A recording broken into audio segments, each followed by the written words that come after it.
Həzrəti İbrahim İsmailin evinə gələrək qapını döyür. Qapını döyəndə İsmailin xanımı qapını açır və Peyğəmbər bundan soruşur ki, ərin hardadır? Deyir ki, ova gedib. Deyir, dolanışığınız yadınız necədir? Qadın qəti şəkildə şikayətə keçərək deyir ki, dolanışığımız çox pis vəziyyətdədir. Yeyib içməyə heç nə tapmırıq, ac-yalavac yaşayırıq.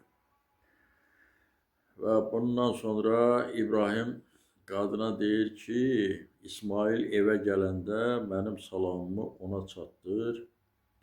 De ki, evin qapısını dəyişdirsin. Deyib çıxıb gedir. İsmail evə gəldikdə xanımından soruşur ki, nə var, nə yox. Deyir, birisi gəlmişdi. Dedi, salamını sənə çatdırım. Bir də tapşırdı ki, sənə deyim ki, evinin qapısını dəyişdirsin. Sözün anlamını başa düşən İsmail xanımını boşayır, ondan ayrılır. Bir müddət sonra Həzrəti İbrahim yenidən İsmailin evinə gəlir, qapını döyür. Qapını döyəndə İsmailin yeni xanımı qapını açır. Peyğəmbər qadından soruşur ki, ərin hardadır? Deyir ki, ova gedib.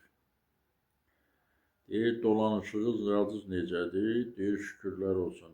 Hər şey yaxşıdır, normal yaşayırıq və bunu gülər üzlə içəri dəvət edir. Buna süd, ət ikram edir. Peyğəmbər Əfəndimiz süd içib yeyəndən sonra buna dua edir və deyir ki, İsmail evə gələndə mənim salamımı ona yetirərsən, deyərsən ki, evinin qapısı möhkəmdir, deyib çıxıb gedir. Sonra İsmail evə gəlir, xanımından soruşur ki, nə var, nə yox.